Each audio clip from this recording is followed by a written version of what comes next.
Hi, I'm Courtney at womenlivingwell.org, home of Good Morning Girls, and we are reading through the Bible cover to cover. And this week we are in Ecclesiastes chapter 3, and we are going to talk about the 4 P's of time management according to Ecclesiastes chapter 3. Now, we know that time management is a multi-million-dollar business because we want to get control of our time, right? So we buy planners and we buy apps and we buy all kinds of resources trying to get our time under control.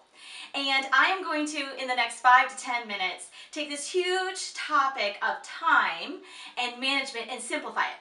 Simplify it because Ecclesiastes gives us the answer to time. It gives us 4 P's, and the very first one is putting time into proper perspective. Let me read to you Ecclesiastes chapter 3, verse 1. It says, "For everything there is a season and a time for every matter under heaven." Okay, the first thing we see is that God has appointed a season and a time for everything under the sun. All of our lives none of us can escape this rhythm of life and seasons of life. Okay, this is going to happen whether we want to or not. If you've lived long enough, you've seen that we go through different seasons of life. And the very first season of life we see in verse 2 is one that none of us can escape. We all are familiar with it. It says there's a time to be born and a time to die. We know that we had no control over when we were born, and none of us know how long we're going to live. We can make 5-year plans and goals, and we can make 10-year goals, but we don't know if we're going to still be here in 5 to 10 years. And I think that's part of our frustration with time, is that we realize once we try to get control of it, that we don't have control over it.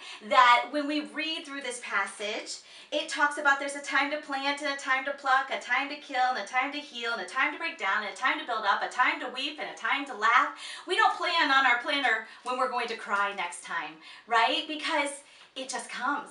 And we don't plan when we're going to laugh. Laughter is spontaneous.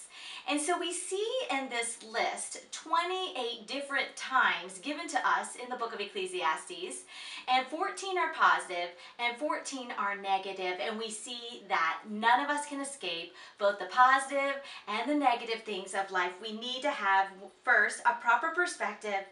But then we see, after we see this rhythm of life, we see that we can't escape. We have included in this list that there is war, and there is peace, and there is love, and there is hate. There's a time to be silent. There's a time to speak. What is the purpose of all of this? This is our second P. We see that there is purpose in verse 11. It says, "He has made everything beautiful in its time."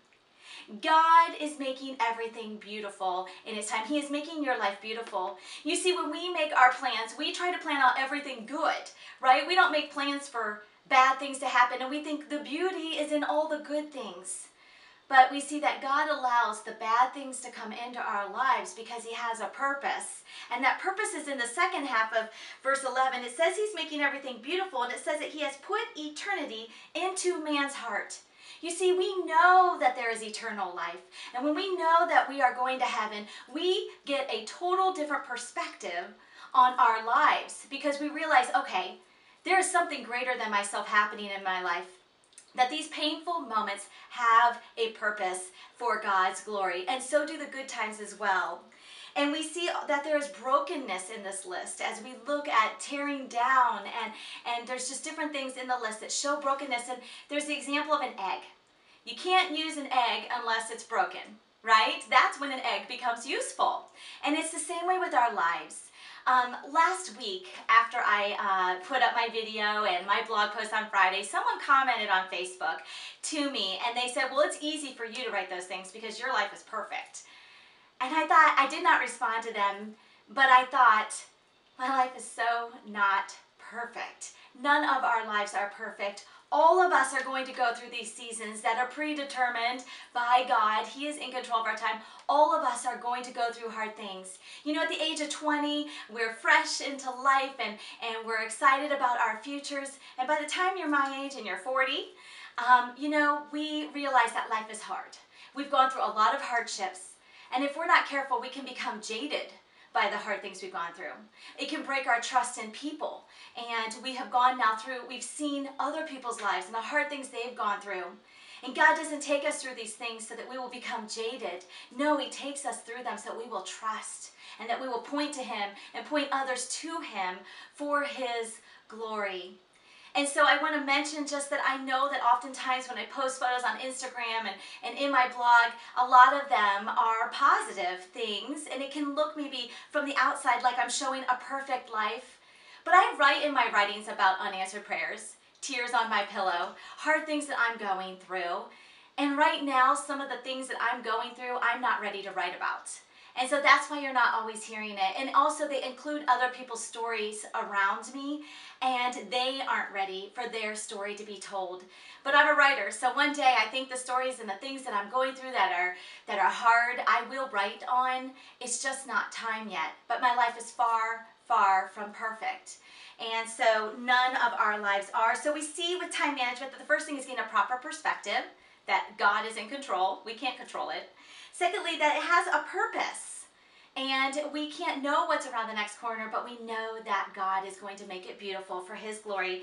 The next one is in verse 12, and it's pleasure. Aren't we all seeking pleasure? That's what we put on our list, right? When we're planning things, we want to plan fun things. We plan vacations, we plan get-togethers with friends, we plan activities for our kids because we want to have fun. And so verse 12 says, he says, I perceive that there is nothing better for them than to be joyful and to do good as long as they live.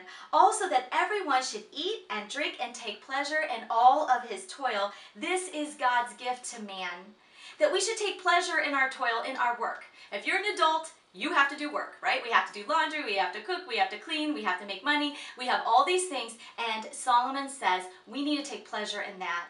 But not just in that, but when we work, we bring in money or we're providing things, we have food, right? And he says to enjoy your eating and your drinking. It's so simple. It's really, that is where our pleasure should come from. It's just the simple things of life, the work of our hands. Go ahead and drink that fancy mocha coffee thing that you like, latte-dotty thing, right? You know, enjoy it. Go ahead and eat that favorite ice cream, that scoop of ice cream, and enjoy it, savor it. And that's the final thing that I have, the final P. We have perspective, purpose, pleasure, and to live in the present. Eat what you enjoy. Hone your cooking skills. When you go to the grocery store, make sure you're not just putting what your family likes to eat or what others. Put what you enjoy. Enjoy the simple pleasures that God's given you in the midst of the pain, in the midst of the hard things, because we really don't know what's around the next corner. Today we may have laughter, but tomorrow there may be weeping and sorrow. And so on those days when we aren't weeping and sorrow, enjoy your family and friends around you. Enjoy the work of your hands. They are a gift from God. And so keep walking with the King.